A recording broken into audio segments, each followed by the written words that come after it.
तो आवाज में ये सारी काशी नगरी के लोग इकट्ठे हो गए, भारी भीड़ है।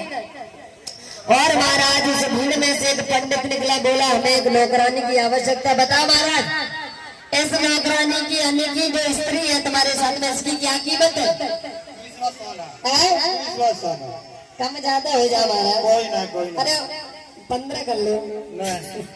देखो दोगे नहीं?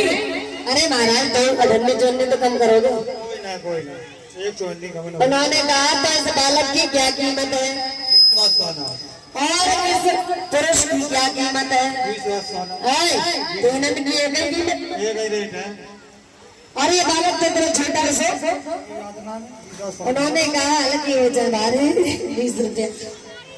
तो सही कहा महाराज, 20 बार सोने से कम नहीं है, चाहे छोटा हो या बड़ा हो।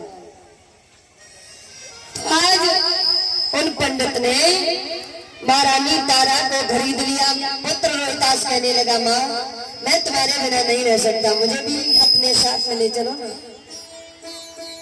रानी तारा ने हाथ जोड़े हैं ब्राह्मण देव के, हैं ब्राह्मण देव आप हम तीनों प्राणियों को एक ही जगह बेच लो, अलग अलग ना करो, हम अलग अलग नहीं रह सकते।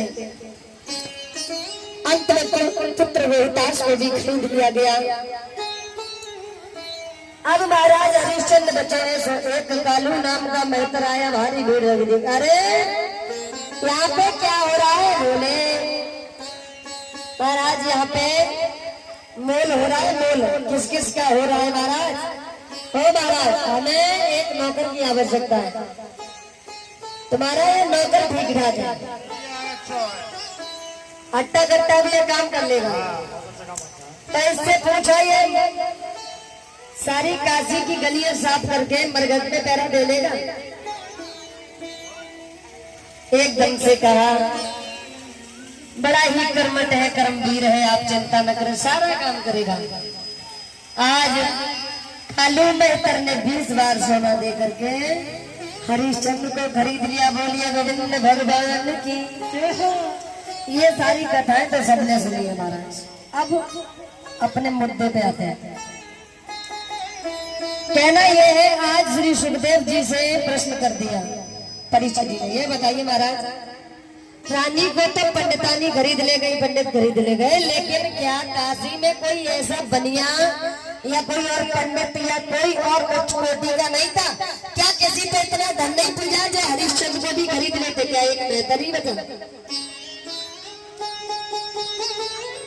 श्री सुखदेव जी समझाने लगे, इसका बड़ा एक प्रश्न है, आप बड़े ध्यान से सुनेंगे श्री भक्त लोग।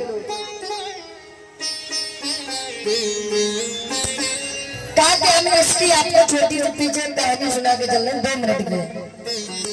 जो राजा त्रिशंकु थे, त्रिशंकु उनका विवाह तय हो गया था महाराज।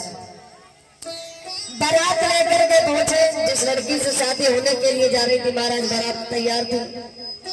उन्होंने देखा कि खेत में एक गाय लगी हुई है। क्या क्या लगी है? आवाज आनी चाहिए। गाय। तो उन्होंने सोचा हरे भरे खेत में गाय लगी है, तो वो बेचारे डंडे से मारने चले गए और गाय को पीटा पीटा, इतना पीटा कि गाय घायल हो गई।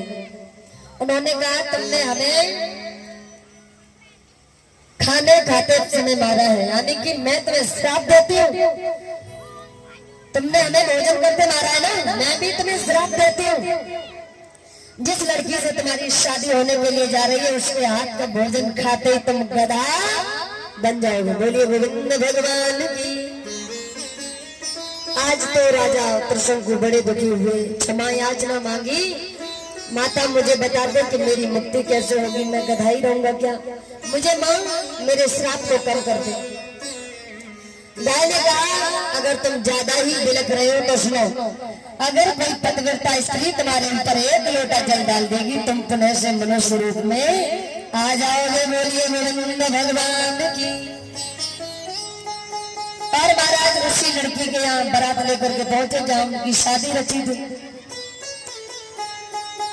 और वो लड़की शिव जी की बड़ी पुजारिन थी, जो पूजा करने के लिए मान के बाल्टी